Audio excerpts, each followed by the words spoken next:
আবুল হায়াত একজন স্বনামখ্যাত নাট্যাভিনেতা।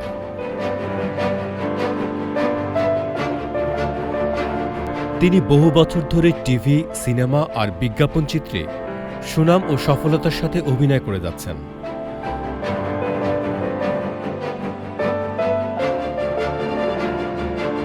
নাট্যাভিনেতার আড়ালে তার চমকপ্রদ আরও কিছু পরিচয় আছে। তিনি একজন সফল গল্পকার, কলামিস্ট এবং নাট্য পরিচালক। প্রকাশিত গ্রন্থের মধ্যে তৃষ্ণার শান্তি, নির্ঝর সন্নিকট, এসো নিপবনে, অচেনা তারা, জীবন খাতার ফুটনোট, জিম্মি ইত্যাদি। তিনি ৫ শতাধিক টিভি নাটক এবং বেশ কয়েকটি সিনেমায় অভিনয় করেছেন।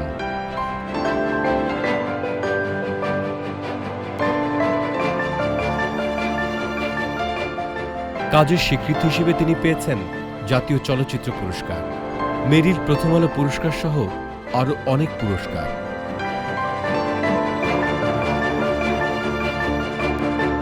আজ আমাদের শিল্পবাড়ির অতিথি আবুল হায়াত।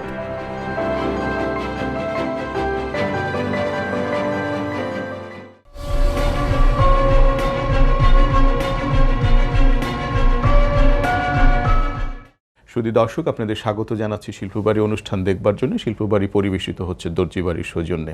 আজকে শিল্পবাড়িতে আছেন এক অন্যরকম মানুষ, রঙিন মানুষ, রঙিন পর্দার মানুষ, আবুল হায়াত।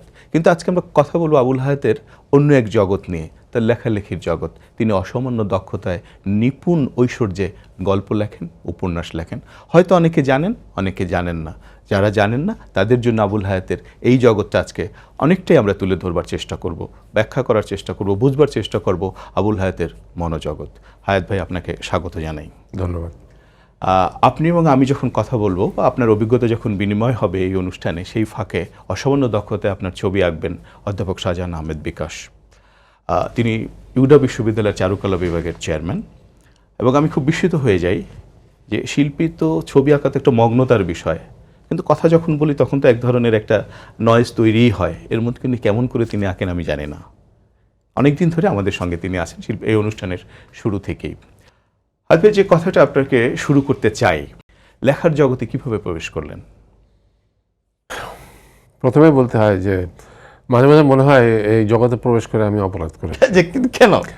না, কারণ এটা আমার কাজ না। আসলে আমি অভিনয়ের প্রতি আমার আকর্ষণটা একেবারে ছোটবেলা থেকে। আমার বাবা রেলওয়ে ওয়াজুল্লাহ ইনস্টিটিউটের সেক্রেটারি ছিলেন চট্টগ্রামে। ওনার কি নাম? আব্দুস সালাম।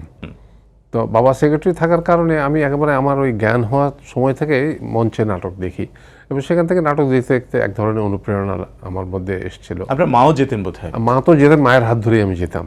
আমার 4 বোনের মধ্যে আমি এক ভাই ছিলাম, সুতরাং আমার একটু আদর যত্ন বেশি ছিল, আবদারও বেশি ছিল।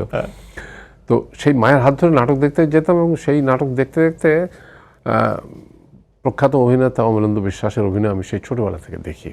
সৌভাগ্য আপনার। হ্যাঁ, এবং আমার জ্ঞান হওয়ার আগের থেকেই বলা যেতে পারে। তো সেটাই আমার অনুপ্রেরণা, সেখান থেকে অভিনয় শুরু করি। কিন্তু কোনোদিন লিখবো এটা তো আমি কখনো ভাবিনি, মানে প্রশ্নই আসে না। হ্যাঁ, তবে ওই একটা জিনিস যেটা ছিল যে পড়াশোনাটা বাবার কাছ থেকে শিখেছি। বাবা খুব বই পড়তেন, এবং সেই সূত্রে আমারও বই পড়ার একটা। আপনি কথা প্রসঙ্গে বলেছিলেন যে আপনার বাবা হচ্ছে সব্যসাচী। হ্যাঁ, আমি বাবাকে সব্যসাচী বলেই মানি, কারণ এক হাতে অনেক কাজ উনি করতেন। এবং ওনার মানে যেটা ছিল আমি বলবো যে এক ধরনের পারদর্শিতা। সেই পারদর্শিতা হলো যে মাছ ধরা, পাখি শিকার করা। উনি স্কুলের সেক্রেটারি, উনি ক্লাবের সেক্রেটারি, উনি বিরিয়ানি রান্না করতে মানে সিদ্ধহস্ত, উনি কাগজে ফুল কাটতে সিদ্ধহস্ত, উনি মৌলা, সকল কাজের কাজই। একদম বাগান করতে ওস্তাদ। এবং ছোটবেলা থেকে আমাদের বাগান করাটা একেবারে বাধ্যবাধকতা ছিল, বাবার নির্দেশ। আর বই পড়া, আরও অনেক কিছু আমার এই মুহূর্তে মনে নেই। মানে পাড়াতে হি ওয়াজ, মানে কি বলবো, একটা কিং। মানে সব কিছুতে ওনার থাকতেই হবে, এরকম ছিল।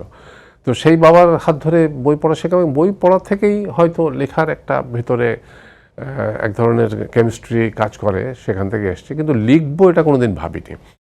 এবং ওই যে বললাম যে অপরাধ, এই জন্য বললাম যে আমার এক বন্ধু, আমাদের বড় ভাই, খুব প্রতিষ্ঠিত একজন লেখক, নাম বললেই চিনতে পারবে, রশিদ হায়দার। আমাদের খুবই প্রিয় মানুষ রশিদ ভাই।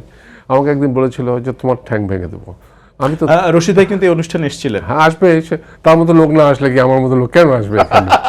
হ্যাঁ। রশিদ ভাই আমাকে বলেছিল যে আমি তো তোমার জগতে ঢুকতে যাইনি, তুমি কেন আমার জগতে আসো, তোমার ঠ্যাং ভেঙে দেবো। হ্যাঁ, রশিদ ভাই খুবই স্নেহ করে আমাকে, অত্যন্ত ভালো মানুষ। তো সেই কথাটি মাঝে মধ্যে মনে হয় যে আমি কেন এখানে এলাম। তো এর প্রথম উপলক্ষ যেটা ছিল, জি, তখন আমি বুয়েটের সেকেন্ড ইয়ারে পড়ি, আমি শেরে বাংলা হলের জেনারেল সেক্রেটারি। আমার একটা বার্ষিকী বের করার দায়িত্ব ছিল। তো বার্ষিকী সম্পাদক যখন এসে বলল যে ভাই বই তো বের করতে পারছি না, কেন? বলে লেখা নেই। তখন লেখা ছাড়া বই কী করে বের করা হবে? তো এখন আমি বললাম ভাই ভালো করে খুঁজে দেখো। যখন কোথাও পাচ্ছে না তখন বললো ভাই কোনো উপায় নেই, আপনি লেখেন গল্প। মানে একেবারে আমাকে আষ্টেপৃষ্টে বেঁধে ফেললো যে আমাকে লিখতেই হবে। আচ্ছা ঠিক আছে, এখন কি করব? এখন লজ্জা শরমে মাথা খেয়ে লিখে ফেললাম একটা গল্প। একটা বেশ মোটামুটি প্রেমের গল্প লিখে ফেললাম, জীবনের প্রথম লেখা আমার যেটা। প্রেমের লেখা। হ্যাঁ, কিন্তু দুঃখের ব্যাপার সেই গল্পটা আর আমি খুঁজে পাইনি, সেই ম্যাগাজিনটাও আর খুঁজে পাইনি। 71 সালে পাকিস্তানি সৈন্যরা মোটামুটি আমাদের হলে যা ছিল সব পুড়িয়ে টুড়িয়ে শেষ করে দিয়েছিল। তো যাই হোক, সেটা আর পাওয়া যায়নি। এরপরে সপ্তাহখানেক পরে এসে বললো যে ভাই বই তো ভরছে না, আরেকটা লিখতে হবে। আমি বলি এটা তো সম্ভব না, একটা সাধারণ সম্পাদক যদি দুটো গল্প লিখে ফেলে তবু অন্য ছেলেরা তো পিটাবে ধরে এরপরে। বলে না ভাই আমি বেনামে চালিয়ে দেবো, আপনি লিখে ফেলেন আরেকটা। তাই আমি ভাবলাম যে একটা তো গল্প লিখেছি, তাও প্রেমের গল্প, এবার তার ওটা লেখা যায় না। তখন আমি একটা ভ্রমণ কাহিনী লিখলাম, বা শিকার কাহিনী বলতে পারো। ওইটা একটা এক ধরনের সাহস বাড়িয়ে দিল আর কি, যে আমার ভিতরে লেখা আছে, যে আমি হয়তো চেষ্টা করলে কিছু একটা পারি। জি। তবে এখনও যদি তুমি আমাকে লেখক বলো তাহলে কিন্তু বড় অপরাধ করবে, কিন্তু আমি কিন্তু লেখক না। কারণ আমি মনে করি প্রত্যেকটা মানুষের মনের কথা আছে, এবং মনের কথা যে যেভাবে পারে সেভাবে লেখে, এবং সেটা জনসমক্ষে দেওয়াটা উচিত কি উচিত না সেটা পরের কথা, কিন্তু লিখতে তো সবাই পারে, এখানে তো কোনো বাধ্যবাধকতা না, নেই। নিশ্চয়ই না। And সেভাবেই আমি হয়তো লেখা শুরু করেছিলাম, যে লিখি, ঠিক আছে। তো বহুদিন আর লিখিনি, ওই ধারে কাছে যাইনি। টেলিভিশনে অভিনয় করতাম, রেডিওতে অভিনয় করতাম, এবং মাঝে মধ্যে খুব মানে নিম্নমানের স্ক্রিপ্ট আসতো আমাদের কাছে। মানে না আছে গল্প, না আছে সংলাপ, না আছে নাটকের কোনো নাটকীয়তারা, কিন্তু এগুলো আসতো। তখন মাঝে মধ্যে খুব বিরক্ত হয়ে যেতাম, অনেক সময় ক্রুদ্ধ হয়ে যেতাম যে আচ্ছা ঠিক আছে আমি লিখি না কেন, এর চেয়ে ভালো লিখতে পারবো, এরকম একটা ভেতরে কাজ করে আর কি। ভালো লিখতে পারবো কিনা সেটা তো শিওর না, কিন্তু মনের ভেতরে একটা কাজ করছে যে আর এর থেকে তো ভালো আমি লিখতে পারি। সেই কাজ করতে গিয়ে 2-4টে নাটক লিখে ফেললাম। আবার মনের মধ্যে সাহসও নেই যে নিজের নামে ছাপাবো বা নিজের নামে দেবো, ওই স্ত্রীর নাম দিয়ে চালিয়ে দিয়েছি। লেখালেখি চলছে, ওইভাবেই চলছে। একসময় আমি দেশ ছেড়ে চলে গেলাম লিবিয়াতে। এটা কত সালে? আমি চলে গেলাম 78-এর ডিসেম্বরে। লিবিয়াতে কেন গিয়েছিলেন? চাকরি সূত্রে আমি একটা চাকরি নিয়ে চলে গেলাম। কিন্তু এখানে তো আপনি ভালোই ছিলেন আমাদের মনে হয়। ভালোই, হ্যাঁ, একটা এক্সিকিউটিভ ইঞ্জিনিয়ার ছিলাম সরকারের। হ্যাঁ। কিন্তু আমার তো সংসার চলতো না, একটা অর্থনৈতিক সমস্যা ছিল। বাবা ক্যান্সারে মারা গেছেন, মা মারা গেছেন, সংসারে অনেকগুলো মানুষ ছিল যারা আমার উপরে নির্ভরশীল ছিল। তো দেখলাম যে খুবই টানাটানি, এবং সুযোগ আছে লিবিয়া যাওয়ার বা বাইরে যাওয়ার। চলে গেলাম। ফিরে এসে দেশে প্রথম নাটক লিখলাম আমার নিজের নামে টেলিভিশনে, বিটিভিতে, বন্দি। এটা বোধ হয় 84 একটা সালে। কাজের মেয়ে, ছোট্ট কাজের মেয়ে। এক্স্যাক্টলি, আমার ছোট মেয়ে অভিনয় করেছিল। হ্যাঁ, বন্দি, নাতাশা। এবং সেই নাটকটা খুব মানুষকে খুব আবেগ আক্রান্ত, এবং অনেকে মানে আমাকে এত টেলিফোন পেয়েছিলাম সেই যুগে, মোবাইল তো ছিল না, ল্যান্ড টেলিফোনে, যে আমি নিজেই মানে এত আপ্লুত হয়ে গেলাম যে মানুষ আসলে, আমি তো আমার গল্প কিন্তু আমি সবসময় মানে আমাদের গল্প লিখি, আমার গল্প, তোমার গল্প, এগুলো লিখি। আমি কিন্তু কোনো ইউটোপিয়ান গল্প লিখি না, মানে এখন পর্যন্ত আমার যা লেখা। আপনার কথা মিল আছে এই কারণে, যেহেতু আপনার গল্পগুলো আমি পড়েছি, জীবনেরই গল্প, এই চারপাশের মানুষেরই গল্প আপনি লেখেন। হ্যাঁ, আমি সেখানে কোনো ইউটোপিয়ান কিছু লিখতে চাই না, তবে আমি সব কিছুকে ভালো চোখে দেখার চেষ্টা করি। আমি কোনো নেগেটিভ জিনিসকে তুলে আনতে চাই না। আপনার বই বেরোলো কবে, প্রথম বই? আমার প্রথম বই বেরোলো 1398, তার মানে সেটা বোধহয় 1990 এই সময় 90 দশকের শেষের দিকে, না প্রথম দিকে, 91 92 দিকে। গল্পের বই তৃষ্ণার শান্তি, ওই উপন্যাসটি যেটি আনন্দ বিচিত্রতে লিখেছিলাম, ওই উপন্যাসটি ছাপা হলো প্রথম। আপনার তো নির্বাচিত গল্প বেরিয়েছে, হ্যাঁ এটাই আমার শেষ বই যেটা বেরিয়েছে এ পর্যন্ত আপনার শেষ বই। গত মোট বছর বই গত তো 26টি। 26টি, কিন্তু গত 21 ফেব্রুয়ারিতে বের করতে পারিনি ব্যস্ততার কারণে। নির্বাচিত গল্পের প্রথম যে গল্পটি তার হচ্ছে গোধূলির রং। মেয়েটির নাম গোধূলি, ওকে নিয়ে একটি গল্প লিখেছেন যে মেয়েটি অসম্ভব সুন্দর, রোমান্টিক, একটু ভালো রেজাল্ট করেছে, বাপ মার কাছে ফিরে আসতেছে ফুল কিনে, তখন এক মহিলার সঙ্গে দেখা হয়, মহিলা মুগ্ধ হয়ে যায় এবং মহিলা ছেলের বউ করার জন্য তাকে বাসায় আসে। বাসায় আসার পর যখন বাবা মা বলেন যে সবই ঠিক আছে কিন্তু একটু আত্মপরিচয়টা জেনে নেন, মেয়েটিকে আমরা কুড়িয়ে পেয়েছিলাম, সেই সৌম্য সুদর্শন আধুনিক মহিলা চলে যায় এবং একটু গালাগালাজিও করে, খুব চমৎকার। আমি তার কদাকার চেহারাটা আমি সেখানে একটু দেখাবার চেষ্টা করেছি যে একটি এরকম মার্জিত রুচির চেহারার, কথায় সবকিছু মার্জিত সেই মহিলাটি মুহূর্তের মধ্যে কীরকম একটা কদাকার রূপ ধারণ করলেন, আমি সেটাই দেখাবার চেষ্টা করেছিলাম।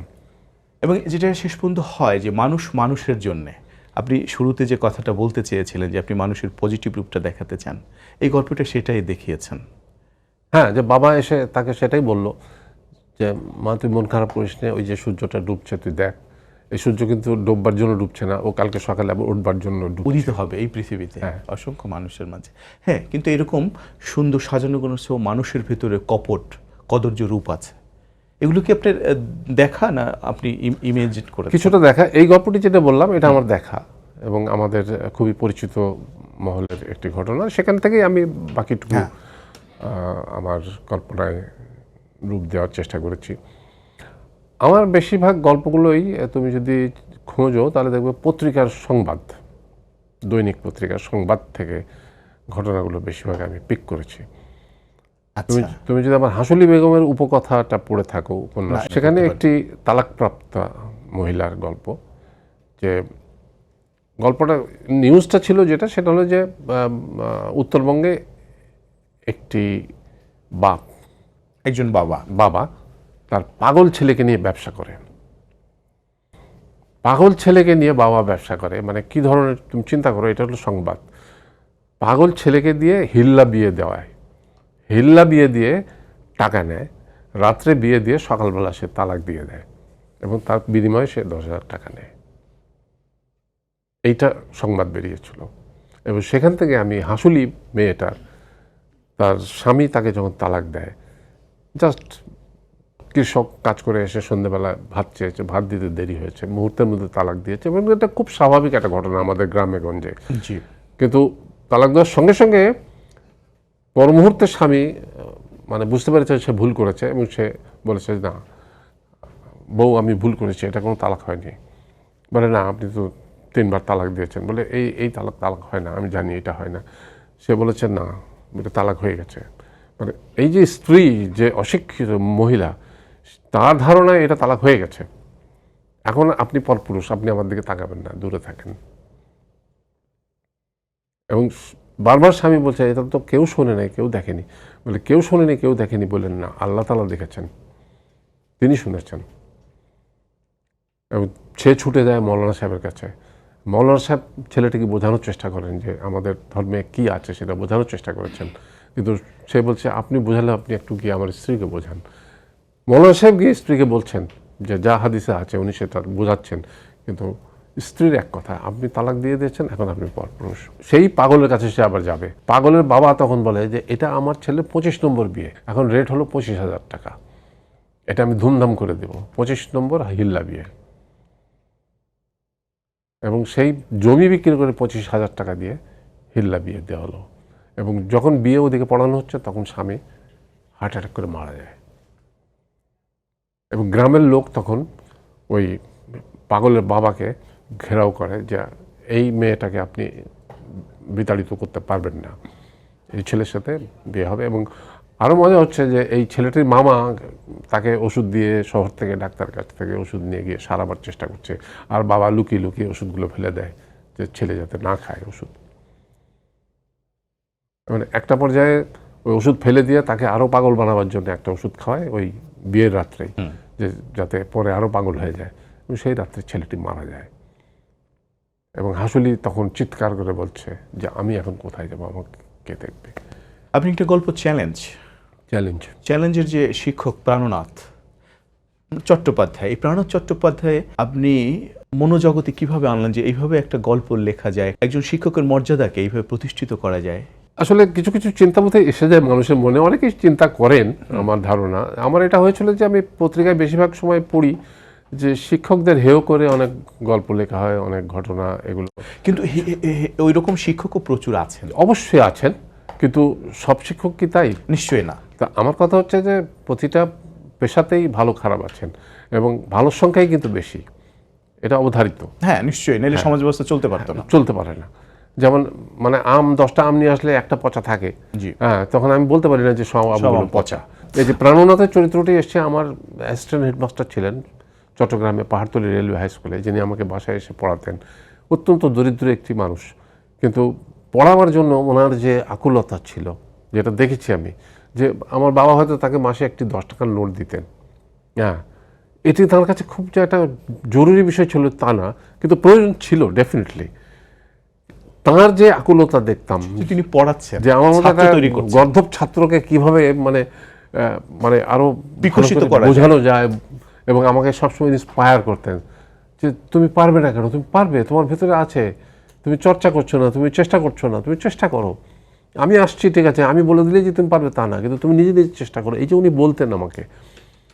এবং এই প্রাণনাথ কিন্তু আমার তাই।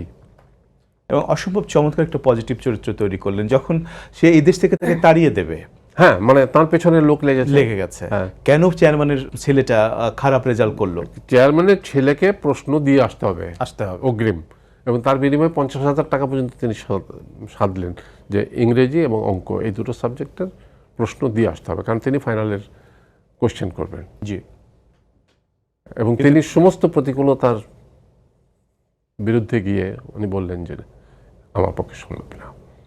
এমনকি তার যে চেয়ারম্যানের বাড়িতে চাকরি করতো ছেলেটা, তার একমাত্র উপার্জনক্ষম ছিল, তার চাকরি চলে গেল। প্রথম বাড়িটা আসলো সেখানে, তারপর জমি নিয়ে টানাটানি শুরু হলো, বাড়িতে ঢিল পড়া শুরু করলো।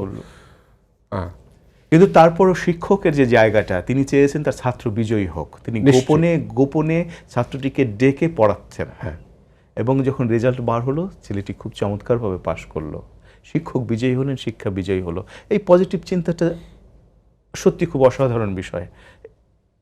এরকম কি আমরা আরো চিন্তা করতে পারি আমাদের এই ক্ষয়িষ্ণু সমাজ ব্যবস্থায়? না, পারবো না কেন? আমার মনে হয় অনেকেই আছেন এরকম আড়ালে আবডালে রয়েছেন, তাদেরকে যদি আমরা সামনে নিয়ে আসতে পারি, সেটা যারা সমাজ সংস্কারক, যারা সমাজের কাজ করেন, তারা করছেন। ইদানিং কিন্তু আমরা অনেক খবর পাচ্ছি এবং অনেক মানুষকে আমরা আলোয় নিয়ে আসতে দেখছি। জলডোবা, আমি তো এটা বিস্ময়কর গল্প। আপনি জলডোবা গল্পে একটি গ্রামীণ মেয়ে, যে বিবাহিত, তাকে আপনি সাঁতারে পাঠাচ্ছেন। মর্জিনা, লুডো একটা অতটুকু একটা বাচ্চা, কিন্তু কি স্মার্ট, কি সুন্দর, কীভাবে বিকশিত, কত চমৎকার কথা বলে। এই যে জলডোবা, এটা আপনার বইটার ভূমিকা লিখেছেন সৈয়দ মনজুর ইসলাম, তিনি খুব বলেছেন যে এই গল্প হচ্ছে আমাদের জন্য খুবই প্রেরণাদায়ক একটা গল্প। জলডোবা গল্পটা আসলে হয়েছে কি, মানে গ্রামে এখন তো আমি প্রায় যাই, মানে নিয়মিতই যাই বলা যেতে পারে শুটিং করার জন্য, এবং গ্রামের ছেলেদের বাচ্চাদের দেখে আমার মনে হয়েছে যে এখন গ্রামের বাচ্চারা আগের মতো নেই। এটা হয়তো আমাদের শিক্ষার যে পদ্ধতিগত যে উন্নতি ঘটেছে সে কারণেই, এবং তাদের মধ্যে এবং প্রকৃতিগতভাবেই মানে ছেলেমেয়েরা তো সবাই বুদ্ধিমান। জি। মানে জন্ম থেকে কিন্তু সবারই একটা বুদ্ধির লেভেল থাকে, একই রকম থাকে, তার মধ্যে পরে একটা হেরফের আমরা দেখতে পাই। কিন্তু এই ছেলেটিকে আমি ধরে নিয়েছি যে ছোটোবেলা থেকে আমরা ইউনিসেফের কিছু নাটক করেছি, এবং ইউনিসেফের নাটক করতে গিয়ে দেখেছি যে আমাদের অনেক ছেলেদের সাথে কাজ করতে হয়েছে যারা বস্তি থেকে এসছে, এবং বস্তি থিয়েটার, যারা টোকাই থিয়েটার যারা কাজ করে, সেখানে সাজু বলে একটি ছেলে আছে যে এদেরকে শেখায়, নাটক শেখায়। এবং এই ছেলেগুলো সাজুর কাছ থেকে শিখে এসে আমাদের সামনে যখন দাঁড়ায়, তাদের মেধা দেখে আমি অবাক হয়ে গেছি। সুতরাং আপনার জলডোবার লুডো ওই চরিত্রটা কিন্তু ওই বুদ্ধিমান একটা ছেলে, যে স্কুলের টিচারের কাছ থেকে, এবং তার যেহেতু মেধা আছে, শিক্ষক তার প্রতি আরও বেশি আকৃষ্ট হয় এবং তাকে আরও মানে প্রশ্ন করে, উত্তর দেয়, এবং তাকে খোঁচায়, তার জানার আগ্রহ বাড়িয়ে দেয়। এবং এই ছেলেটি তাই। হ্যাঁ, যে মর্জিনাকে বলে যে আত্মহত্যা করা ঠিক না, লাস্টে বলছে না যে হায়াত ভাই এখন আমরা একটু যাব বিকাশ ভাইয়ের কাছে, যে বিকাশ ভাই আপনার ছবিটা কতটা কিরকম আঁকলেন বা কতটা অনুধাবন করলেন সেটা একটু শুনবো। আমার ছবি আঁকা সবচেয়ে সহজ, এই কথাটাই আমি বলতে চাচ্ছি, কারণ আমি নিজেও মাঝে মধ্যে আমার ছবি আঁকি, আমার নাতিও আঁকে, কিছুই না, নাক কান দিয়ে এটা মাথাটা এরকম টান দেয়, হ্যাঁ, কারণ আর তো কিছু লাগে না, খালি গোপটা এঁকে দেয় 2-4 মিনিট দিয়ে আমার ছবি, এবং ছবি এঁকে নান বলে, নান এটা তুমি। বিকাশ বলেন। আমার কাছে মনে হচ্ছে আপনার ছবি আঁকা খুবই কঠিন, আমার কাছে আর কি। কারণ হচ্ছে যে আপনি এমন একজন মানুষ, এমন একটি মুখ, যে মুখটি প্রতিদিন আমাদের দেশে, প্রতিদিন মানে আমাদের দেশে যারা নাটক দেখেন, বিশেষ করে যারা শিল্পের জায়গায় আছেন, তারা সবাই আপনার মুখটি সেই নিজের মতো করে আঁকেন এবং তার মধ্যে অলরেডি আপনার মুখটি ধারণ করা আছে। তো পোর্ট্রেট তারাই করেছে, এটা ঠিক, তো যেভাবে তারা করে, আমি যা করছি সেটা যদি তার ধারণ করা সেই পোর্ট্রেটের সাথে না মেলে, তাহলে হয়তো তারা হয়তো গ্রহণ করবে না। কিন্তু আমি একটা জিনিস আপনাকে বলি, আমি দুটো প্রফেশনাল লোকজনদের একটু হিংসা করি। একটা হলো যারা গান গায়, আর দ্বিতীয়ত যারা ছবি আঁকে। একদম আমি এরকম। আমি ভীষণ হিংসা করি, কারণ এদের যে মেধা, এদের যে দক্ষতা, জি। এর কোনো তুলনা নেই। আপনার একটি উপন্যাস পলাতকা, এই সময়ের নায়ক নায়িকা এবং এই সময় ছেলে মেয়েদের যে প্রেম অনুরাগ, সম্ভবত এটা একটা আপনি সিরিজ করেছেন, একটা সিরিজ করেছি আমি এবং টেলিভিশনে। এই যে প্রেমের আপনি সিরিজ করেছেন, আপনি লিখেছেন এই সময়ের ছেলে মেয়েদের সমস্ত মোটিভ নিয়ে, জীবনযাপন নিয়ে, এবং আপনার যে সময়টা আপনি ফেলে এসেছেন এবং আপনার ব্যক্তি জীবনের প্রেম, এর মধ্যে কোনো সাযুজ্য খুঁজে পেয়েছেন কি, বা কোনো বিভেদ বা ব্যবধান? না, প্রেম তো একটা ছোট্ট বিরতি নিয়ে আমরা আপনার এই প্রশ্নের উত্তরটা নেব। শুধু দর্শক, আপনারা দেখছেন শিল্পবাড়ি, পরিবেশিত হচ্ছে দর্জিবাড়ির সৌজন্যে। আমাদের সঙ্গে রয়েছেন আলো ঝলমল উজ্জ্বল এক প্রাণবন্ত মানুষ আবুল হায়াত। থাকুন আমাদের সঙ্গে, থাকুন আবুল হায়াতের সঙ্গে। ছোট্ট একটা বিরতি নিয়ে এখনই ফিরে আসছি।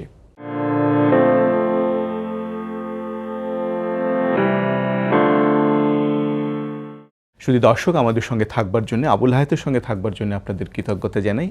আমরা কথা বলছিলাম আবুল হায়াতের সঙ্গে, তার ব্যক্তির প্রেম, তার লেখার প্রেম, তার পলাতক উপন্যাসের প্রেম। একটু বলেন। পলাতক উপন্যাসে যেটা হয়েছে সেটা হলো যে প্রথমেই লুকিয়ে বিয়ে করে বউকে মায়ের সামনে ফেলে দিয়ে পালালো। এদিকে মেয়ের বাবা কেস করলো থানায়, পুলিশ তাকে খুঁজছে, মেয়ের বাবা লোক লাগিয়েছে, আর মা এখন ওই মেয়েটা মায়ের সামনে পড়ে আছে, কান্নাকাটি করছে, এদিকে নিয়ে পুলিশ টানাটানি করছে। হ্যাঁ, এটা কিন্তু একটা শাশ্বত ঘটনা। হ্যাঁ, অবশ্যই। হ্যাঁ, মানে অতি ভীরু যারা, তারা প্রেমটা ঠিকই করে, হ্যাঁ। কিন্তু তারপরে সাহস করে আর দাঁড়াতে পারে না, সামনে দাঁড়াতে পারে না। আর টেলিভিশনে যেটা হয় যে এটা টেলিভিশনে একটা সিরিয়াল হিসাবে লেখা হয়েছিল, তো প্রেমটা তো ঠিকই আছে, বাদবাকি ঘটনা সেটাও ঠিকই আছে। এবং ওই ছেলেটির যে বাবা, উনি একজন কমিউনিস্ট পার্টির একজন একসময়, হ্যাঁ, এবং ওনার বারবার একটাই কথা, এবং ওই ছেলের আবার মানে তার যে বড় ছেলে, তার যে বড় ভাই রাজু, হ্যাঁ, সে আবার জেলখানাকে খুব ভয় পায়। হ্যাঁ, হ্যাঁ, একটা চমৎকার, যে যেখানে সবার সামনে বাথরুম করতে হয়, একটা টুইস্ট আছে। এইগুলো কিন্তু ব্যক্তিগত অভিজ্ঞতা থেকে, যারা আমরা ব্যক্তিগত জীবনে দেখেছি, যে মানুষ যারা জেলখানায় যায় বা হাজতে যায় বা ভুলবশত হলেও অনেক সময় থানাতে নিয়ে যায়, তখন তাদের যে অভিজ্ঞতাগুলো হয়, সেটা খুব নির্মম। হ্যাঁ, সেই সব নিয়েই লেখা। তো এই প্রেমটা আমি মনে করি যে খুব স্বাভাবিক একটা স্বাভাবিক, প্রেম। একটা দুর্বল মনের একটা ছেলে, তার প্রেম করার সব কিছু সাহস আছে, কিন্তু প্রেম করার পরে বা তাকে বিয়ে করে ফেলার পরে মানে বিপদের সামনে যাওয়াটা তার পক্ষে সম্ভব। সে পালিয়েই বেড়াচ্ছে। পালছে বেড়াচ্ছে। হ্যাঁ, এমনকি স্ত্রীর সঙ্গে ফোনেও সে কথা বলতে একটু না, ফোন বন্ধ করে রেখেছে, ফোন বন্ধ করে রেখেছে, মোবাইল বন্ধ করে রেখেছে, যাতে মোবাইল দিয়ে তাকে ট্রেস করতে না পারে পুলিশ। তো এই ধরনের ঘটনা এখনো হয়, সেটা তো- আগেও হতো। হ্যাঁ, নিশ্চয়ই। তবে এখন ছেলে মেয়েদের সাহস অনেক বেশি, এখন অতটা পালিয়ে প্রেম করতে হয় না। যার আমাদের সময় আমরা কলেজে মেয়েদের সাথেই পড়তাম, একসাথেই তো পড়তাম আমরা, আচ্ছা। কো এডুকেশন ছিল, হ্যাঁ। কিন্তু মেয়েদের জন্য আলাদা কমন কমন রুম এখনো আছে নিশ্চয়ই, কিন্তু মেয়েরা কমন রুম থেকে বেরোতো না। শিক্ষক যেতেন কমন রুমে, মেয়েরা পিছু পিছু আসতো, ক্লাসে বসতো, ক্লাস শেষ হওয়ার সঙ্গে সঙ্গে শিক্ষকের পিছন পিছন যেত, কমন রুমে বসতো। সেই দিনে এইরকমভাবে দাঁড়িয়ে প্রেম করা, বারান্দায় দাঁড়িয়ে বা গাছতলায় দাঁড়িয়ে চিন্তাও করা যেত, চিন্তা করা যেত, কিন্তু এখন তো ব্যাপার তা না। জি। আপনার জীবনের প্রেমটা কিভাবে হয়েছে? আমার জীবনের প্রেমটা খুব কঠিন প্রেম ছিল না, এই জন্য কঠিন ছিল না যে আমার আত্মীয়ের সাথে প্রেম হয়েছে, বিয়েটা পারিবারিকভাবেই হয়েছে, পরে পারিবারিকভাবেই হয়েছে, কারণ সবাই যখন জানলো তখন আর পালাতে হয়নি আপনাকে, পালাতে সাজুর হয়নি। মতো সেটাই পালাতে বললাম হয়নি। যে আর যেহেতু একেবারে ছোটবেলা থেকেই চিনি জানি, হ্যাঁ, আত্মীয়ের মধ্যেই একটা সময় আমরা গিয়ে রিয়েলাইজ করলাম যে আমরা মন্দে আনে আর ব্যাপারটা আর কি। এটা আমি নাটক দেখেছি আমার যতদূর মনে পড়ে, দেয়াল গল্পের। দেয়াল, এই যে আলিম সাহেব যিনি একটু জায়গা ছাড়তে চান না, এবং এটা আমরা ঢাকা শহরে কেন বাংলাদেশের সব জায়গায় দেখি যে একটু ক্ষমতাশালী হলে একটু হলে সে ওয়াল তুলে দিয়ে রাস্তাটা বন্ধ করে দেয়, নিজের মতো করে থাকে। কেন এই আলিম সাহেব শেষ পর্যন্ত যখন উপলব্ধি করেন ওয়াইফ মারা যাওয়ার পর যে এই দেয়ালটা সত্যি সত্যি সরানো দরকার ছিল, মানুষ কেন এত পরে গিয়ে কেন বোঝে, কেন শুরুতে বোঝে? এটাই আমাদের সমস্যা যে আমরা প্রথমে বুঝি না। যে আমি এটাও কিন্তু আমার একেবারে ব্যক্তিগত যে অভিজ্ঞতা, সেখান থেকেই এই গল্পটি তোলা। ভদ্রলোক যে উনি যে এক হাত জায়গা ছাড়লেন না, ওনার জায়গা ছিল বাড়িতে, অনেক জায়গা ছিল, কিন্তু এক হাত জায়গা উনি ছাড়লেন না, ওখানে একটা দয়ের মতো হয়ে গেল, সবাই জায়গা ছাড়লো, উনি জায়গা ছাড়লেন না। এবং ওর স্ত্রীর যখন হার্ট অ্যাটাক হলো এবং অ্যাম্বুলেন্সটা আসতে পারলো না, এবং যখন এসে পৌঁছালো তখন উনি আর এই জগতে নেই। যতক্ষণ পর্যন্ত না বিপদটা আমার ঘাড়ে এসে পড়ে, ততক্ষণ পর্যন্ত আমরা কখনোই বোঝার চেষ্টা করি না যে আমি মানুষের জন্য কি সমস্যার সৃষ্টি করছি, যে আমার কৃতকর্মে মানুষের কী ধরনের সমস্যা হতে পারে। আপনার একটা গল্প হচ্ছে ফেরা। ফেরা ফেরাটা খুব বেদনাদায়ক গল্প। আসমত এবং হাজেরা, এটা কি নাটক হয়েছে? সম্ভবত হয়েছে, আমার মনে হয় আমি এটা দেখিনি, কিন্তু গল্পটা পড়ে আমি খুবই মুগ্ধ হয়েছি। আজমত বিয়ে করেছিল, সংসার নিয়ে ঢাকায় এসেছিল, কিন্তু একসময় সে পুলিশের হাতে ধরা পড়েছে, হারিয়ে গেল। আজমতের বউ হাজেরা সেই ছেলে মেয়ে নিয়ে কত কষ্ট করে না তিনি বড় হয়েছেন, সংসার করছেন, এখন নাতি নাতনি হয়েছে। সেই সময় আজমত আবার ফিরে আসে এবং আজমত একটা গল্প বলে যে পুলিশ তাকে, সে প্রকৃতির ডাকে সাড়া দিতে গিয়েছিল, পুলিশ তাকে ধরে নিয়ে গেছে এবং জেলে ছিল, জেল থেকে বেরিয়ে আসছে। সবাই যখন ব্যাপারটা মেনে নেয়, কিন্তু হাজেরা বিশ্বাস করতে পারে, হাজেরা বিশ্বাস করতে পারে। চোখের দিকে তাকিয়ে সে ধরে ফেলেছে যে পুরো গল্পটাই বানোয়াট, এবং সে কিন্তু আর অস্বীকার করতে পারেনি। আপনার একটা গল্প আছে রবীন্দ্রনাথের এই থেকে নিয়ে, গানের লাইন থেকে নিয়েছেন, আমি কান পেতে রই, হায়দার আর কাজল। এটা একটু বলেন। এটাও এক ধরনের মানে প্রেমেরই গল্প। এটা প্রেমের গল্প। আপনার দুটো প্রেমের গল্প, এইটা আর হচ্ছে ভালোবাসি। এইটা এক ভদ্রলোক বলেছিলেন এরকম আমাকে একদিন, গল্পে বলেছিলেন যে হঠাৎ করে ওনার ইয়াং বয়সের প্রেমিকার একটা চিঠি পেলেন আর কি।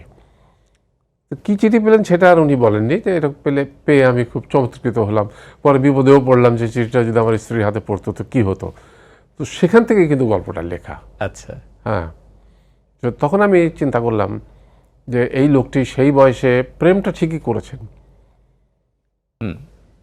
মানে প্রেমের যখন ওই মেয়েটির দিক থেকে একটা প্রস্তাব এসছে ভালোবাসার, সাড়া দিয়েছেন। না, সাড়া দেয়ারই তো কথা, কারণ বয়সটা তো ওইটাই, বয়সটা সেটাই, সে অস্বীকার করতে পারে না। কিন্তু একেবারে স্বার্থপরের মতো একটা সময় মানে উনি চলে গেলেন আরেক জায়গায়, আরেক জগতে, বাবা মার দোহাই দিয়ে। জি। এবং এই মেয়েটি কিন্তু তাকে ভুলেনি, উনি কিন্তু সব ভুলে গেছেন। উনি পরে খুব বিখ্যাত লোক হয়েছেন, প্রচুর টাকা পয়সার মালিক হয়েছেন, সব কিছু। মেয়েটি কিন্তু সেখানেই আছে, গ্রামেই আছে, সেখানেই স্বামী সন্তান পরিবার নিয়ে এতকাল বাস করেছেন, কিন্তু মনে লালন করেছেন তিনি সারা জীবন, ওই যে গোপন নিভৃত জায়গায় ওই প্রথম ভালোবাসাটি। এবং উনি মৃত্যুর আগে একবার শুধু দেখে যেতে চেয়েছিলেন, কিন্তু সে দেখাটি আর হলো না। ডায়েরিটি উনি ঠিক পৌঁছে দিলেন। এটা বড় গল্প না উপন্যাস বলবো আমি ঠিক বুঝতে পারছি না। সেটা হচ্ছে যে শেষপত্র, এই যে চারজন নারী একই বয়সের বান্ধবী ছিল, তানি, শেলি, সবিতা, রাশেদা, এক জায়গায় এনে জড়ো করলেন। একটা বাড়িতে এসছে, এরা একসঙ্গে পড়াশোনা করেছে, একসঙ্গে গল্প করেছে, এলো। এই শেষ বয়সে এসে যে চারজনের চার রকমের গল্প বললেন, এটি অভিনব আইডিয়া। এবং আপনি যে বলছেন যে শুরুতে বলছিলেন যে আপনি গল্প লিখতে এসে বা এগুলো লিখতে এসে এক ধরনের মানে বন্ধুরা প্রশ্ন তুলছে যে কেন লিখছো, আপনি কেন লিখবেন না, আপনার তো আরও লেখা উচিত। এই যে কনফেসটা আপনি করলেন চারজন নারীর, একটা অন্যরকম উপাখ্যান, অন্যরকম আখ্যান, এই চিন্তাটা আপনি কিভাবে এলো মাথায়? টেলিভিশনে তো দেখো আমার কিছু কো আর্টিস্ট আছে যারা রেগুলার আমার সাথে অভিনয় করে, নিশ্চয়ই। যেমন ডলি জহুর, দিলারা জামান, চিত্রলেখা গুহ, শর্মিলী আহমেদ, এরা আমার সাথে রেগুলার। হ্যাঁ, নানা কাজ করে। এদের একটা দাবি ছিল যে আমাদের সবাইকে নিয়ে একটা নাটক লিখতে হবে, আমাদেরকে সবাইকে নিয়ে একটা নাটক লিখতে হবে, এই 4 জনকে নিয়ে। হ্যাঁ, ইন্টারেস্টিং। এটা বহুদিন থেকে একটা দাবি ছিল। তো আমি অনেকদিন ধরে ভাবছিলাম যে এটা কী করা যায়। তো সেটা লিখতে গিয়ে যখন দেখলাম যে কীভাবে লেখা যায়, তো 4 জনকে এক জায়গায় নিয়ে আসতে হবে। তো দেখলাম 4টে বান্ধবী ইন্টারমিডিয়েট যখন পড়ে তখন তারা একসাথে ছিল 71-এ। যুদ্ধ শুরু হলে 4 জন 4 দিকে বিচ্ছিন্ন হয়ে ছড়িয়ে পড়ে গেল। শুধু ওইটুকু গল্প লিখলে তো হবে না। না, নিশ্চয়ই না।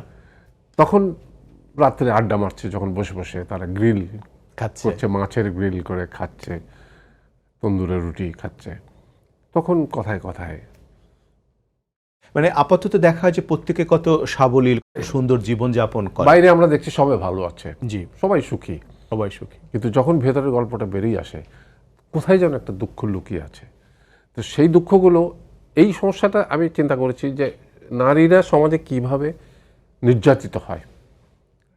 অ্যাপারেন্টলি বা আপাতচক্ষে আমরা সবসময় সেটা বুঝতে পারি না, দেখি না, কিন্তু আমরা দেখছি যে ভেতরে ভেতরে তারা কীভাবে, একজন যেমন ভণ্ড পীরের দ্বারা নির্যাতিত হয়েছে, আরেকজন ভণ্ড একটি ছাত্র, তার ক্লাস ফ্রেন্ড, তার দ্বারা নির্যাতিত হয়েছে, আরেকজন একটি ভালো মানুষের সাক্ষাৎ পেয়েছে যে এত কিছুর পরেও যে তাকে গ্রহণ করেছে, যে পুরুষের আরেকটি রূপ সে দেখেছে।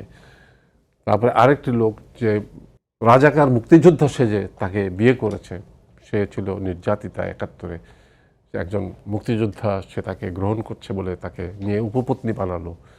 এবং এইটি কিন্তু আমার গল্পের মূল ব্যাপারটা ছিল যে এই কথা শেষ মুহূর্তে এসে এই কথাটি বলার জন্য হ্যাঁ আমি কিন্তু এই উপাখ্যানটির রচনা করেছি। মুক্তিযুদ্ধের প্রতি আপনার একটা অদ্ভুত আনুগত্য আছে, স্বাভাবিকভাবে আপনার এটা না থাকার কোনো কারণ নেই। কারণ আমি বলবো যে 68, 69, 70, 71 এই সময়গুলো 71-এর মুক্তিযুদ্ধ পর্যন্ত যে সাংস্কৃতিক আন্দোলন, তার সাথে আমি অঙ্গাঙ্গিভাবে জড়িত। যদিও সরকারি চাকরি করতাম এবং আমার বিশ্বাস লাল খাতায় নাম তো অবশ্যই ছিল। আমরা একটু অন্য প্রসঙ্গে যাই। আপনার আরেকটি গল্প ভালোবাসি ভালোবাসি ভালোবাসি, ভালোবাসার মাত্রাটা এতই যে 3বার আপনি একটা গল্পের নাম রেখেছেন ভালোবাসি ভালোবাসি ভালোবাসি বলে।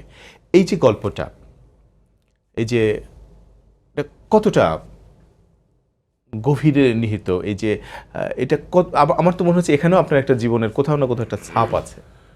না, ছাপ আসলে সেরকম কিছু না, কিন্তু আমার মনে হয় যে ওই বয়সে একটা ছোট্ট ব্রেকে যাচ্ছে, তারপরে এটা শুনবো।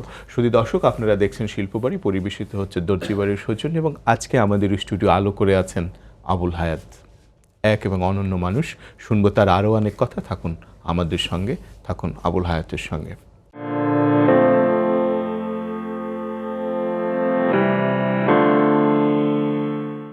শুধু দর্শক, আমাদের সঙ্গে থাকবার জন্য কৃতজ্ঞতা জানাই। আসলে তো আমাদের সঙ্গে না, আছেন আপনারা আবুল হায়াতের সঙ্গে। হায়াত ভাই বলুন। এটি একটি ফরমাইশি গল্প ছিল। আচ্ছা আচ্ছা, প্রথমত হলো যে আমাকে ভালোবাসা কি ফরমাইশি হয়? না, গল্পটি ফরমাইশি, আমি কথাটি বললাম। ভালোবাসা শুরু করছি আমি যেখান থেকে। হ্যাঁ, গল্পটি ফরমাইশি গল্প। যে আমাকে চয়নিকা চৌধুরী বলল যে, বাবা ডাকে আমাকে, বাবা তুমি আমাকে একটা নাটক গল্প দাও, একটা নাটক লিখে দাও, এটা প্রেমের নাটক। তা আমি বললাম, দেখ আমি তো প্রেমের গল্প লিখি না। বলে যে না, তুমি লেখো বাবা, মানে সেটা প্রেম থাকলেই হবে ওর ভিতরে। তো তখন আমার কাছে মনে হলো যে আমাদের সময়ে বাবা আমাদের যেভাবে দেখেছি, আমি তখনকার আমার বন্ধুবান্ধবদের যেভাবে প্রেম করতে দেখেছি, জি, সেই প্রেক্ষাপটটা আমি নিয়ে আসার চেষ্টা করেছি। তো সেটা লিখতে গিয়ে যেটা হয় আর কি, যে একটা গল্পর একটা নাম যখন ঠিক করি যে আচ্ছা নামটা কী দেওয়া যায়, প্রথমে মনে হলো যে এটা এমন একটা গল্প দেওয়া যায় যে প্রথমে এটা মিল থাকবে না গল্পটার মধ্যে, কিন্তু একটা সময় গিয়ে তাদের দেখা হবে। তো সেটা কিভাবে হবে, তা একটা সোর্স তো লাগবে, যে সেই পরিচিতিটাকে কিভাবে আরও মানে গভীর করা যায়, যে যখন দেখা হল কষ্টটাকে আরও গভীর কিভাবে করা যায়। তখন দেখা গেল যে তার মানি ব্যাগের ভিতরে এমন একটা কিছু থাকতে হবে যাতে একটা স্মৃতি হিসাবে তার কাছে ছিল, যেটা মেয়েটা চলে যাওয়ার পরে সেই স্মৃতিটা তাকে আরও কষ্ট দেবে। সেটা কি হতে পারে? একটা ছবি হতে পারে। তো ছবি তো সবারই থাকে, আমি তো ছবি থাকবে না, তাহলে কি থাকবে? একটা প্রেমপত্র। তো প্রেমপত্রটা সাধারণ প্রেমপত্র কেন থাকবে? তাহলে একটা চিরকুট থাকতে পারে। চিরকুটে কি থাকতে পারে? যে আমি তোমাকে ভালোবাসি, সেটাও না, ভালোবাসি ভালোবাসি ভালোবাসি 3 3 বার, আর কিচ্ছু না। মেয়েটি লিখেছিল, পকেটে ঢুকিয়ে দিয়েছিল, এবং এখনো বহন করে যাচ্ছে। এখনো বহন করছে। বিয়ে হয়েছে, সংসার হয়েছে, বিরাট বড় আর্কিটেক্ট হয়েছে, সে প্রচুর নাম ডাক, কিন্তু মানিব্যাগের একটা কোণার মধ্যে ওই একটা ছোট্ট কাগজ ভাঁজ করা আছে। প্রেমেরই গল্প, কিন্তু তাদের জীবন, মেয়েটা ওই আশ্রয়ে যখন সে পেল না, কি হলো? একটা নারীর জীবনে কি হয়? খারাপ মানুষের হাতে পড়ে। হ্যাঁ তার মামা ছিল শকুনি মামা, হ্যাঁ অবশ্যই। সেই মামা তাকে বিক্রি করে দিল বিক্রি করে বিয়ের নাম দিয়েছে। করে এক জায়গায়। সেই স্বামী তাকে আরেক জায়গায় বিক্রি করলো, এবং তারপরে একটা জীবন আসলো। সে প্রচুর পয়সার মালিক হলো। কিভাবে হলো? সে নিজেই তখন ওই জীবনটা বেছে নিল, ওই পেশাতে। এবং সেখানে বিরাট মার্কেটে গিয়ে তার সাথে দেখা হলো। এই জীবন আর কি। বুঝতে পারছি, আবেগ আক্রান্ত হয়ে পড়ছেন আপনি। রশিয়া, আপনার আরেকটি গল্প। রশিয়া, কৃষ্ণা, সঞ্জু, এই যে জীবনটা ওদের, ওই রকম নিম্নবর্গীয় মানুষের জীবন, এটা নিম্নবর্গীয় জীবন তুলে আনা তো খুব কঠিন, কিন্তু অসম্ভব দক্ষতায় আপনি এটা তুলে আনলেন। কিভাবে সম্ভব হলো? রশিয়ার ক্যারেক্টারটা আমার কিছু গল্প থেকে এসছে। কিছু চা বাগানে কিছু মেয়েদের দেখেছি, যাদের চলা বলা, চা বাগানে কিছু ফাতরামো করার ছেলে পেলে দেখেছি।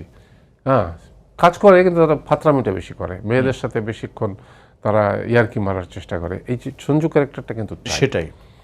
হ্যাঁ, এবং মেয়েটির এখানেও কিন্তু মেয়েটির প্রেমটি কিন্তু অত্যন্ত গভীরে, অনেক গভীরে। ওর প্রতিপক্ষ যখন আসো কিন্তু সে একই জায়গায় স্থির একই থাকে। জায়গায়। সেটা বললাম, কিন্তু সঞ্জু কিন্তু একদম মানে শীতের পাখি, মানে একদম ওই শীত আসলে সে প্রেমে পড়ে, তারপর শীত চলে যায়, প্রেম শেষ হয়ে যায়। তো এইখানে আমি চা বাগানের লাইফটা জানি না কতটা তুলে আনতে পেরেছি, আমি চেষ্টা করেছি আর কি। গল্প উপন্যাসের বাইরে আপনি কলামও লিখছেন। আপনি একটা চমৎকার জনপ্রিয় কলাম এসো নিপবনে। এসো নিপবনে সম্ভবত আমি যতটুকু বুঝতে পেরেছি আপনার বাসার কাছে একটা কদম্ব গাছ আছে, ছিল, কাটিং হয়ে গেছে, এবং সেটা নিয়ে একটা কেঁদে কেটে একটা লিখেছিলাম এপিসোড। এসো নিপবনটা আপনি কিভাবে লিখতে উদ্বুদ্ধ হলেন? এটা তো প্রথম যে ক্রেডিট যেটা, হ্যাঁ। সেটা দিতে হবে মতিউর রহমানকে। সে আমাকে জোর করে, আপনি কেন পারবেন না, আমি জানি আপনি পারবেন। আমি বলি, আমি তারকালোকে লিখেছি, তারকালোকে একটি পাক্ষিক পত্রিকা, এটা তো সাধারণ পাঠকের কাছে খুব একটা আসবে না, আমি দৈনিক পত্রিকায় আমি লিখতে পারবো না। আপনি পারবেন, আপনি যা পারবেন তাই লিখবেন। শেষকালে কি করি এখন, মতির এমনভাবে ধরেছে আমাকে, মতির বিশ্বাস যে আমি পারবো। আমি মতিউর রহমানকে 10 বার সালাম জানাবো যে এটি অত্যন্ত জনপ্রিয় হয়েছে, এবং তাদের যে প্রশ্রয়, আমি বলবো আশ্রয় এবং প্রশ্রয় দুটোই সাংঘাতিক রকমভাবে পেয়েছি, এবং সবসময় তারা তাড়া লাগিয়েছে আমাকে, লিখেন, লিখতে থাকেন, ভালো হচ্ছে, ভালো না হলেও বলেছে ভালো হচ্ছে। এসো নিপবনের একটা কলামে আমি পড়েছিলাম, সেটা 2-3 বছর আগে, আপনি যখন লিবিয়ায় ছিলেন, লিবিয়ায় আপনার কন্যার দুধের প্রয়োজন ছিল এবং দুধ কিনতে বেরিয়েছিলেন, এবং তখন একটা জায়গায় একটা দোকানে, একটু বোধহয় সম্ভবত মফস্বল এরিয়া, একদম পাহাড়ের কি বলবো, পাহাড়ের গুহার মধ্যে একটা দোকানে, সেখানে আপনি দুধের টিন পেয়েছিলেন, এবং দুটো যখন কিনতে চাইলেন দোকানি আপনাকে দেয়নি। এটা একটু বলেন। লিবিয়াতে সেই সময় মানে ওদের যে মানে অর্থনৈতিক যে মানে কারিকরম যেটা ছিল আর কি, সেখানে ওরা সব বিদেশ থেকে নিয়ে আসতো, এবং জাহাজ ভর্তি করে আসতো, এগুলো বাজারে চলতো, শেষ হয়ে গেলে আবার নিয়ে আসতো।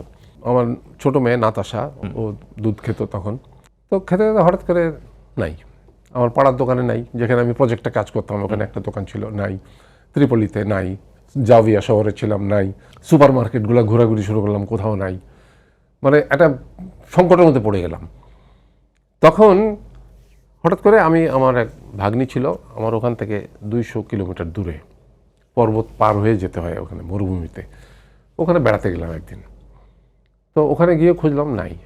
ফিরে আসার সময় দেখি যে পাহাড়ের গুহাতে, মানে রাস্তার ধারে একটা দোকান। তো ওখানে কি যেন কিনতে গেলাম, কিনতে গিয়ে দেখি যে দুধের টিন। তো আমি বললাম যে আন্দাক নিডো, আন্দাক মানে তোমার কাছে আছে কিনা? ফি আছে, হ্যাঁ আছে, 2টো টিন। আমি বললাম যে তুমি এক কাজ করো, দাম কত? যা দাম ছিল একদম সেই দাম, 1 পয়সা বেশি না, একদম ওই দাম। আমি বললাম তুমি আমাকে দুটোই দিয়ে দাও। আল্লাহ মুশ মুমকিন, সম্ভব না। আমি বলি কেন? বলে তুমি আজকে যে বিপদে পড়ে আমার কাছে এটা চাচ্ছ, হয়তো আর একজন বিপদে পড়তে পারে, সে এসে আমার কাছে চাইবে, তুমি দুটো নেওয়া ঠিক হবে না, সেও এটা আরেকটা নিয়ে যাওয়া ঠিক হবে, সুতরাং আমি তোমাকে দুটো দিব না। এটা কিন্তু আমার এখনো মাথার মধ্যে কাজ করে যে কিন্তু লিবিয়ার যে সমাজ ব্যবস্থা, ওটা বেদুইন, ওদের মধ্যে এক ধরনের অসামাজিকতা আছে। অসামাজিকতা বলবো না, ওদের মধ্যে এক ধরনের অহমিকা কাজ করে, যেটা আমি বলবো যে এইটার সাথে যাই না। এই যে সততা যেটা দেখলাম, ওই অহমিকাটা হলো যে আমি বড় লোক, আমার তেল আছে। আচ্ছা। আর বাইরে থেকে যারা আসছে এরা মিসকিন, মিসকিন বলতে দুস্থ, দরিদ্র, অসহায়। ফকির না, কিন্তু মানে ভিক্ষুক না। আচ্ছা। মিসকিন বলতে যেটা বোঝায় দুস্থ। তো তোমরা বিপদে পড়ে এখানে এসছো কাজ করতে, তো তোমরা কাজ করবে, আমরা কেন কাজ করবো? সরকার তাদেরকে যত কাজ করতে বলে তাদের বলে আমাকে কেন কাজ করতে বলো, আমি তো তেল আছে, তেলের পার্টনার আমি। সেই জায়গা থেকে আজকে কিন্তু তাদের আরেকটা জায়গা তোমাকে চিন্তা করতে হবে, তাদের মধ্যে অসততা বলে কিছু নাই কিন্তু। আচ্ছা আচ্ছা, এটা অহমিকার জায়গাটা আলাদা, আমি বলছি। এটা একটা ইগো কাজ করে আর কি। কিন্তু তারা অসৎ না ব্যক্তি জীবনে। আমার ঘরে তো আমি কোনোদিন তালা লাগাইনি, আমি 3 বছর ছিলাম। আমি চলে গেছি, ত্রিপলি গেছি, 200 মাইল দূরে চলে গেছি, ওই ভাগ্নি বাসা চলে গেছি, বেড়াতে গেছি। আমার ঘর জাস্ট টান দিয়ে আমি চলে গেছি, সব বাড়িতে সবই থাকতো। এবং আমার প্রায় আপনি না, সবাই এরকম। আমার 200 ওয়ার্কার ছিল ওখানে, বাঙালি প্রজেক্টে।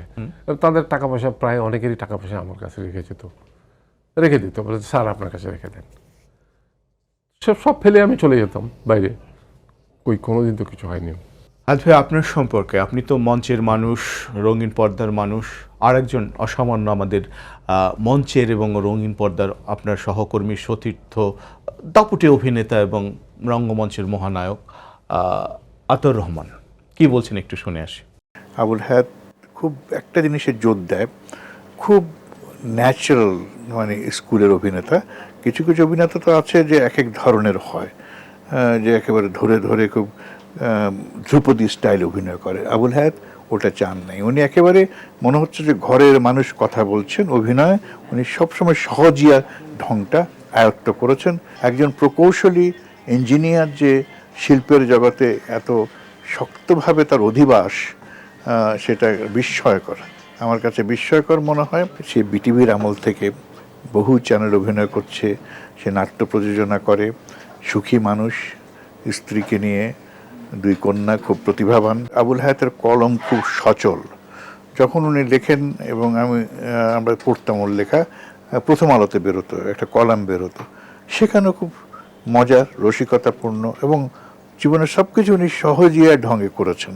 আমি মনে করি আবুল হায়াত আমার চেয়ে বয়সে ছোট, আরও দীর্ঘ জীবন উনি বাঁচবেন, দীর্ঘজীবী হবেন, এবং অভিনয় জগৎকে উনি আরও সুন্দর, মানে সুষমামণ্ডিত করবেন তার প্রতিভার দীপ্তিতে। জয় হোক আবুল হায়াতের। হায়াত ভাই, কেমন লাগলো? হ্যাঁ, মানে আতা ভাই তো আমার সম্পর্কে খারাপ কিছু বলতে পারে না। তার নির্দেশনায় কটা নাটক করেছে? অনেক নাটক করেছি, আতা ভাইয়ের নির্দেশনায় বেশ কটা নাটক করেছি। এবং আমি মনে করি যে বাংলাদেশে যারা নাট্য পরিচালনা করেন মঞ্চে, বিশেষ করে আতা ভাই তাদের মধ্যে অন্যতম শ্রেষ্ঠ একজন পরিচালক। নিশ্চয়ই, অনিবার্যভাবে। এবং বয়োজ্যেষ্ঠ হিসেবে তিনি চমৎকারভাবে আপনাকে, উনি আমাকে খুব ভালো জানেন, এবং মানে আমি খারাপ কিছু বললেও বা খারাপ কোনো কাজ করলেও উনি বলবেন না যে খারাপ করছি। হায়াত ভাই, এখন আপনি একটা সুখী জীবন যাপন করছেন মোটামুটি? হ্যাঁ, আমি বলবো যে আমি অসুখী নই, কারণ আমার একটা থিওরি, ওই যে আমার বাবা বলেছিলাম যে সব্যসাচী, উনি আমার মেন্টর বলো, যাই বলো, বাবা বলতেন যে চাইবে কম সবসময়, তাহলে তুমি পুরোটাই পাবে। বাহ, তাহলে তোমার অসুখী হওয়ার কোনো সম্ভাবনা থাকবে না। আর তুমি আকাশ পরিমাণ চেয়ে বসবে, পাবে সামান্য হাঁটু সমান, তখন সারা জীবন দুঃখ করবে যে আরে পেলাম না, কিছুই পেলাম না। তো আমার চাওয়াটা সবসময় কম, সুতরাং আপনি সুখী মানুষ। আমি মনে করি সেই হিসেবে সুখ আপনার চারপাশে আরো থই থই করে ছড়িয়ে পড়ুক, এই কামনা করি। বিকাশ ভাই, আপনি ছবিটা দেখান এবং বলতে একটু বলবো, মানে সুখী মানুষের জামাটা দরকার, একটা গল্প আছে। যদি চমৎকার বলেছেন, চমৎকার বলেছেন।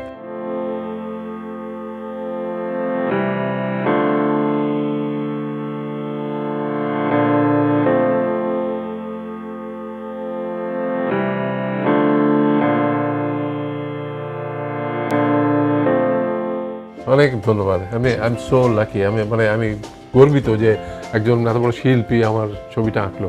হায়াত ভাই, আপনাকে অনেক ধন্যবাদ এবং কৃতজ্ঞতা জানাই। আমরা খুব সামান্য মানুষ, সামান্য আয়োজন, কিন্তু এই আয়োজনে সাড়া দিয়ে আপনি এসছেন এবং আপনার অভিনয় জীবনের জায়গা থেকে একটু সরে এসে আপনার জীবনের যে গল্প এবং উপন্যাস যে আপনি লিখেছেন, এসো নিপুবনে নিয়ে আমাদের সঙ্গে কথা বলেছেন, আপনার লেখার জীবনটাকে নিয়ে আপনি একটু ছোট করে হলেও একটু বলছেন এবং দর্শকরা যারা আছেন তারা একটু অন্য আবুল হায়াতকে হয়তো নতুন করে আবিষ্কার করবে, এই যে সুযোগটা দিয়েছেন, কৃতজ্ঞতা জানাই। যতদিন বাঁচবেন লেখার সঙ্গে বাঁচেন এবং আমাদের সঙ্গে থাকুন। আপনার জয় হোক, কল্যাণ হোক, ভালো থাকুন।